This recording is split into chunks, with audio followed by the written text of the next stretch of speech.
Olá, meus amigos, muito boa noite. Tudo bem com vocês? Como passaram de carnaval? Descansaram no feriado? Passaram estudando? Depende da preparação, né? Obrigado por estarem acessando nosso blog novamente. Agradecer aí o feedback que eu recebi essa semana. O pessoal que assistiu aí a nossa aula de retorno no final de semana. O pessoal mandando bastante e-mails mais voltados para continuidade dos nossos estudos, agora com o artigo 5º, né?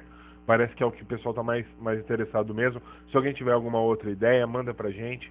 A gente vai aí preparando uma agenda para os nossos trabalhos. Legal? Pessoal, vamos fazer aquilo que a gente tínhamos combinado na última aula. Vamos matar a 8.112 com o processo administrativo disciplinar, o PAD, e algumas questões de previdenciárias de benefícios. A gente encerra o nosso estudo da 8.112. Legal? Então, processo administrativo disciplinar. O que é o PAD? Na tela. Processo administrativo disciplinar. O processo disciplinar, PAD, é o instrumento dedicado a apurar a responsabilidade do servidor por infração praticada no exercício de suas atribuições ou que tenha relação com as atribuições do cargo em que se encontre investido. Ou seja, nas últimas aulas nós estudamos nós estudamos as penalidades, a advertência, suspensão, demissão, e verificamos quais eram as infrações que resultariam naquelas punições. Muitas dessas punições têm o quê? Elas precedem as punições de um processo administrativo disciplinar. Qual é esse processo? Esse é o PAD que tanta gente ouve falar. É o processo que vai julgar uma infração que aconteceu ali no exercício ou relacionada ao exercício do funcionário e vai verificar qual a punição ou se há necessidade de alguma punição. Esse é o processo administrativo disciplinar. Legal? Mais adiante. A comissão do processo disciplinar será composta de 3 servidores estáveis.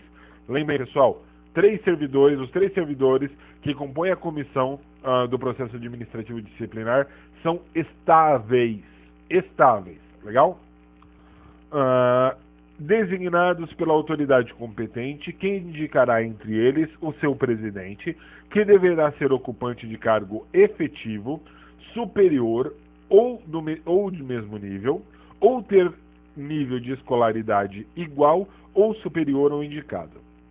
Ou seja, desses 3, está lá 3 servidores estáveis, a autoridade competente designou que um deles fosse presidente da comissão. Esse presidente da comissão, ele não pode ter o cargo inferior ou o nível de escolaridade inferior ao do indiciado, do julgado. Tá? Ele tem que ter ou um cargo igual ou superior, ou escolaridade igual ou superior. Bacana? Quem precisa disso? Todos os três membros da comissão? Não. Somente o presidente. Então, um dos 3 membros pode ter aí escolaridade inferior ao do indiciado? Pode, desde que ele não seja o presidente. O presidente vai ter que ter uma escolaridade igual ou superior. Tá? Questão do cargo também. Pode ser alguém que tenha um cargo hierarquicamente inferior dentro da comissão? É possível, desde que ele não seja o presidente. O presidente vai ter que ter um cargo no mínimo igual ou superior ao do indiciado. Legal? Mais adiante. O secretário da comissão será servidor designado pelo presidente da comissão, podendo essa indicação recair em um dos seus membros. Ou seja, o secretário pode ou não ser membro da comissão. Tá? O secretário da comissão pode ser um daqueles 3 ou pode ser um 4. Vai depender dessa autoridade competente. Tá? Então, se ele quiser um daqueles 3, pode ser o secretário ou não. Ou ele indica os 3 membros, um presidente e um secretário. Ou os 3 membros, um presidente dentro dos 3, que isso está por lei, e também pode ser o secretário de um dos 3. Fica a critério da autoridade competente. Bacana? São pessoas vedadas de participar de comissão de sindicância de inquérito, ou seja, quem não pode participar da comissão de sindicância ou das comissões de inquérito? Cônjuge. Tá? Companheiro ou parente do acusado,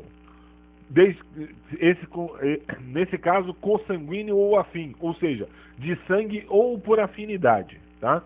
em linha de reta ou colateral até o terceiro grau. Ou seja, não pode o cônjuge, o companheiro, o parente até o terceiro grau, tudo isso de questão consanguínea ou afim. Esses estão vedados porque certamente seriam parciais nesse julgamento. Bacana? Vamos continuando, vamos mais adiante. São fases em que se desenvolve o processo administrativo: instauração, inquérito e julgamento. Instauração, inquérito e julgamento são as fases do PAD, do processo administrativo disciplinar. Que são essas fases? Calma, vamos estudar uma a uma. Legal? Vamos mais adiante, gente? Vamos tentar dar mais uma adiantadinha pro nosso tempo exíguo aqui. Vamos falar agora. Vamos continuar. Desculpa, deixa eu dar uma ajeitada aqui. Vamos continuando aí com as nossas considerações iniciais a respeito do PAD, tá? Vamos falar um pouquinho. A fase de instauração, ela se dá com a publicação do ato que constituir a comissão, tá? Ou seja, com o ato que constitui a comissão, dá-se como iniciada a fase de instauração. Já a fase de inquérito, ela é composta de 3 subfases, que são instrução, defesa e relatório. Instrução é um ato da comissão, tá? Ou seja, é a comissão quem instrui o ato, quem instrui o inquérito, quem vai trazer os elementos até o inquérito. A defesa é um ato do indiciado, tá? Por quê? Porque é que o indiciado se defende, é ali que ele vai trazer ao seu lado dessa história, tá? E também finalizar o relatório, que é a última subfase do inquérito, que novamente é um ato da comissão. Ou seja, a comissão instruiu, o indiciado se defendeu, a comissão elabora um relatório. Então, inquérito é o ato da comissão, a defesa é o ato do indiciado e o relatório também é um ato da comissão. Vamos mais adiante. O PAD não excederá 60 dias, contados da data de publicação do ato que constituir a comissão. Vamos lembrar dessa data, 60 dias, data limite para o processo administrativo disciplinar. Bacana? Sempre que necessário, a comissão dedicará tempo integral aos seus trabalhos, ficando seus membros dispensados do ponto até a entrega do relatório final. Ou seja, os membros da comissão, esses 3 membros da comissão, se for necessário, eles vão se dedicar única e exclusiva e integralmente ao processo administrativo disciplinar. As suas funções de prolabore definidas, o que eles fazem dentro da administração, nesse momento fica como secundário. Bacana? Gente, para a gente finalizar aqui a última consideração, as reuniões da comissão serão registradas em atas que deverão detalhar as deliberações adotadas.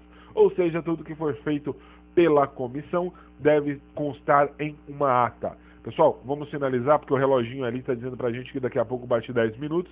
Batendo 10 minutos o YouTube briga com a gente não consegue publicar o vídeo. Legal? A partir da próxima aula a gente já entra no inquérito do processo administrativo disciplinar. Gente, muito obrigado pela companhia em mais alguns minutos de estudo. Bons estudos a todos. Fiquem com Deus. Muito obrigado. Um abraço.